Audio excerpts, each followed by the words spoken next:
Ravi de vous retrouver sur notre chaîne de la connaissance, mesdames et messieurs.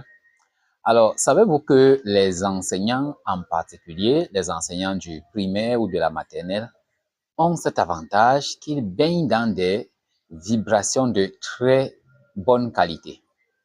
C'est-à-dire que cette tranche de travailleurs est souvent un peu, disons, ils sont vus comme des gens qui ne gagnent pas grand-chose, mais il faut savoir que de l'autre côté, ils sont un peu comme des prêtres. Parce qu'eux, ils sont dans un environnement qui a de bonnes vibrations. Les enfants, l'innocence des enfants leur procure beaucoup de bienfaits.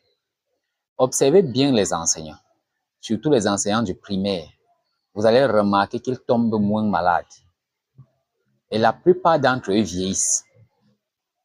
Et remarquez même, vous allez remarquer une chose.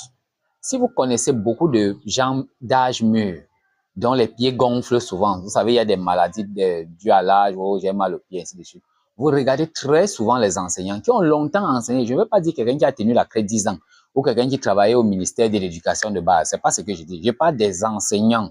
Ces gens-là qui, jusqu'à l'âge de 60 ans, étaient toujours avec les plus petits.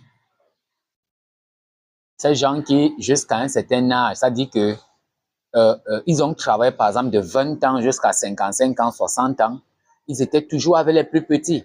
Vous allez voir que c'est des gens qui très souvent sont bien portants. Ils ont cet avantage. Donc, qu'est-ce qui se passe? Les enfants sont des gens qui ont beaucoup d'innocence.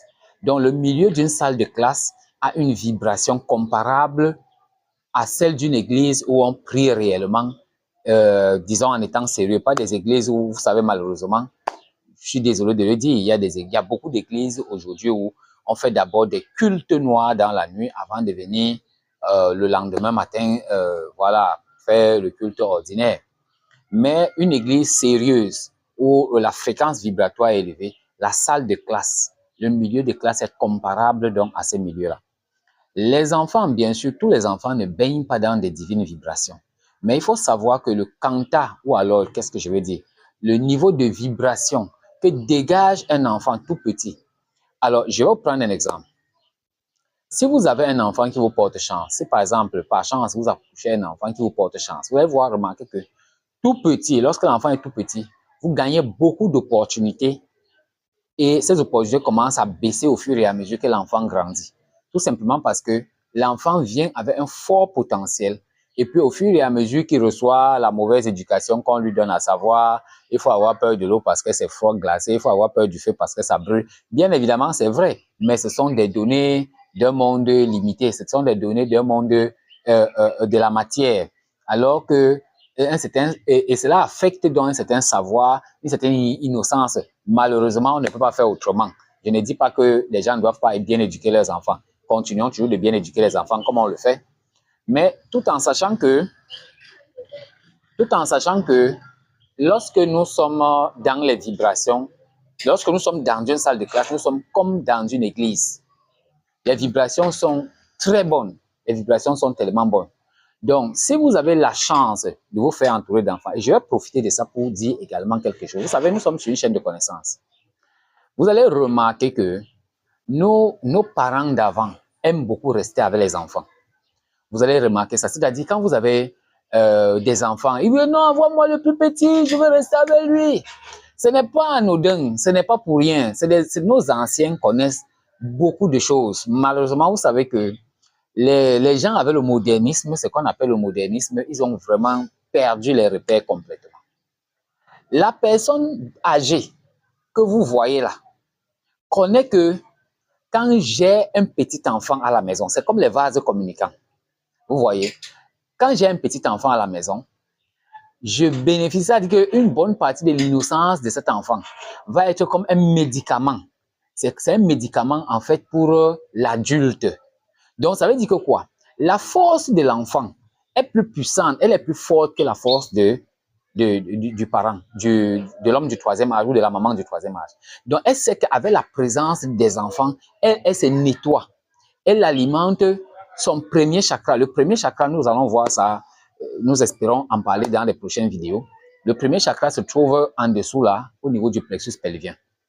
Alors, ce premier chakra est celui qui est chargé de la consistance, de la vigueur de notre corps, entre autres. Bien entendu, je ne dis pas que c'est son seul rôle. Il a beaucoup de rôles notamment. Mais entre autres, c'est lui qui permet la solidité du corps. Et lorsque vous entendez, on dit que marcher pieds nus lorsque vous êtes à la maison, c'est justement parce qu'une représentation de ce premier chakra est au niveau de notre talon, n'est-ce pas, du talon de notre plante des pieds, au niveau de notre plante des pieds.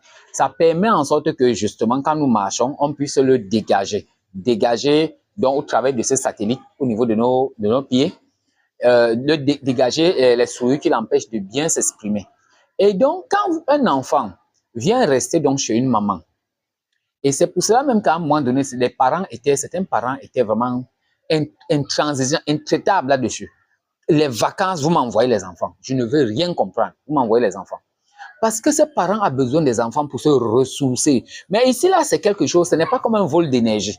C'est la nature, c'est-à-dire l'enfant. Désolé pour les bruits, je vous en prie. Alors, l'enfant qui vient aider son parent ne se fait pas du mal en aidant ce parent. Est-ce que vous comprenez? Donc là, ce n'est pas un vampirisme. N'ayez pas peur de donner vos enfants en vacances aux parents, mais seulement vous devez le savoir parce que vous aussi, rendu à l'âge mûr, vous aurez besoin de vos petits-enfants.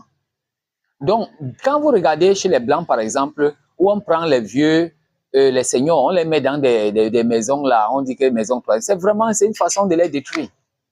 Ils doivent rester avec les plus petits. Ça leur permet d'être solides.